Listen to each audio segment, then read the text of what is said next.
Most anglers just rig a Texas rig and go, right? And I'm one of them, man. It works. I catch a bunch of fish on a worm, especially this time of year. But the truth is, where you place the weight on a worm really affects its performance and behavior. So what we're gonna do in this video is break down some techniques that college anglers, tournament anglers, Japanese anglers are using when it comes to alternatives to the Texas rig, one of the most famous rigs in bass fishing, and especially with this guy, El Stickbait. The only bait that, in my opinion, catches them 365 days of the year. So hit that like and subscribe button. Let's talk worms, dude.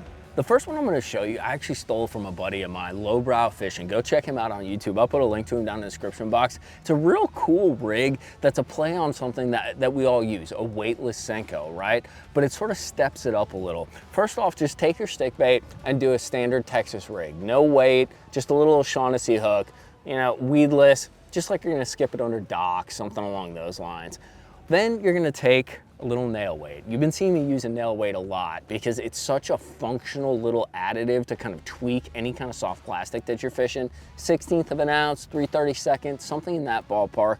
And you're gonna look for the worm sack on that stick bait, which is that smooth part right in the middle.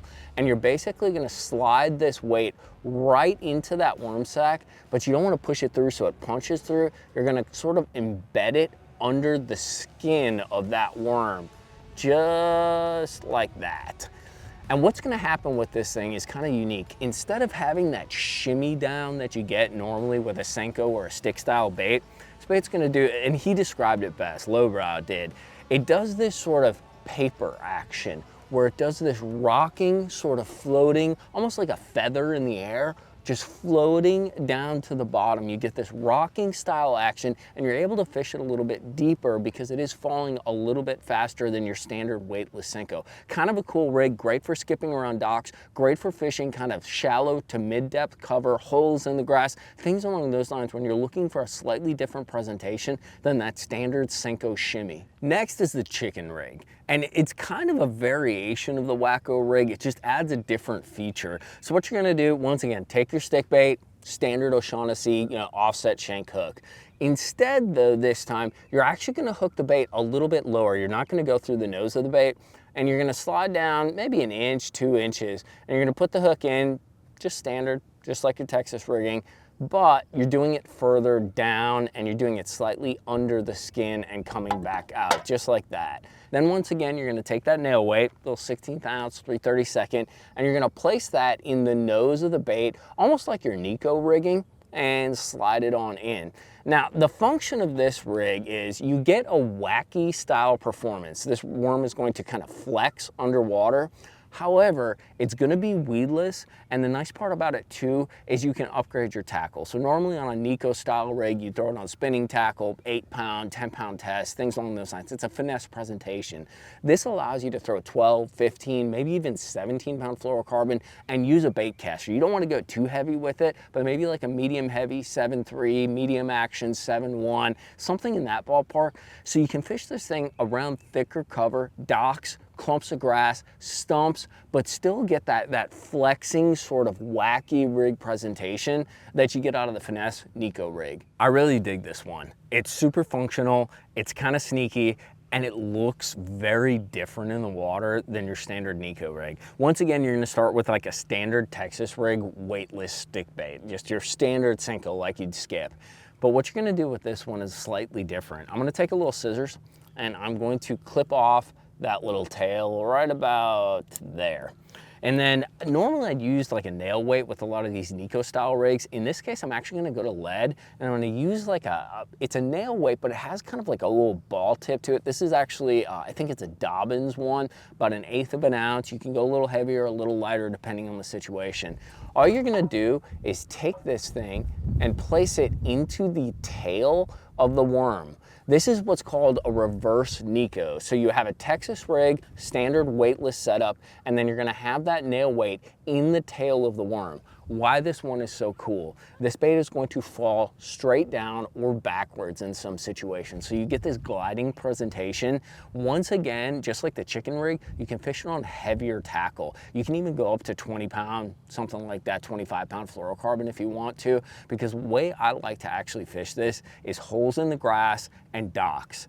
What's really cool is you can skip this thing and it's going to fall in this gliding style backwards, or you can pitch it and it's going to go straight down. Once it gets to the bottom, it's going to kind of act a little bit like a drop shot where it has that weight stuck on the bottom, but using kind of a slackline shake, you're able to kind of twitch that bait in place and make it kind of wobble and dance a little bit with just the ever so slightest kind of slackline little pops like that. It's kind of a cool presentation. Only downside to it, be totally honest, anytime you hook a fish, you're gonna lose that nail weight. That's just a reality, because they're gonna start wobbling, that thing's gonna go flying. But it allows you to kind of present the bait in an extremely different way than your standard Texas rig, and really modify this stick bait to do some very kind of unique kind of flexing and shaking motions. The last one I think is kind of the sneakiest, and it's one that I haven't seen a lot of people doing.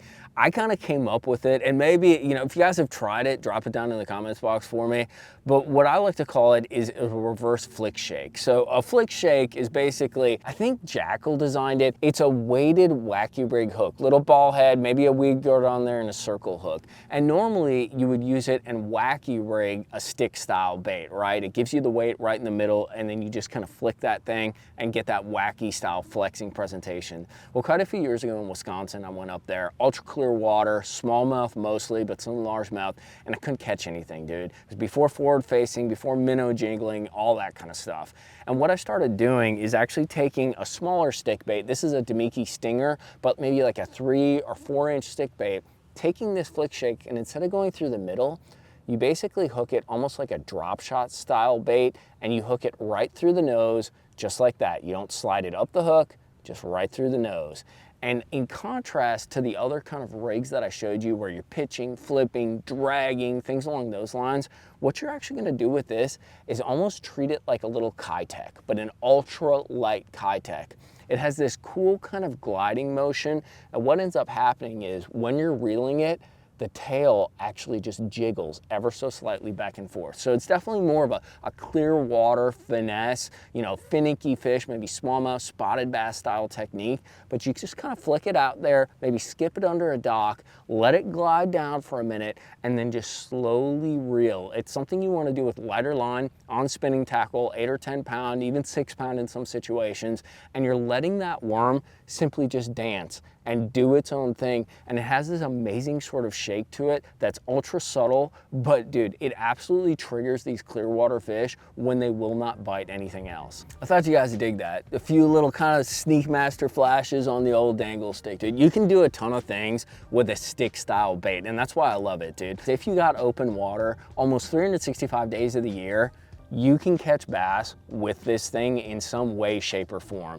And so those kind of variations give you some options when it comes to the Texas rig, and they really emphasize how important weight placement is on these stick baits when it comes to how they perform underwater and the behavior that they do, which means one thing. You can literally take this thing and stick weights in it in all different places and get it to do all these different things. So play around with it, dude. Take a stick bait, make it your own, customize it, and see what it does underwater. Hope you guys enjoyed this. So if you guys got any comments on the chicken rig, the Waco rig, the reverse flick shake, the reverse Neko, throw them down in the comments box. I love to hear your perspectives. Or if you have some other sneaky rigs, definitely let me know. I'll put links to the stuff that we use down at Monster Bass, Tackle Warehouse in the description box if you guys want to try any of these worm rigs. And don't forget, use Magic Craw. That's one of my favorite colors. Later, my homies. We're gonna go dangle on a few.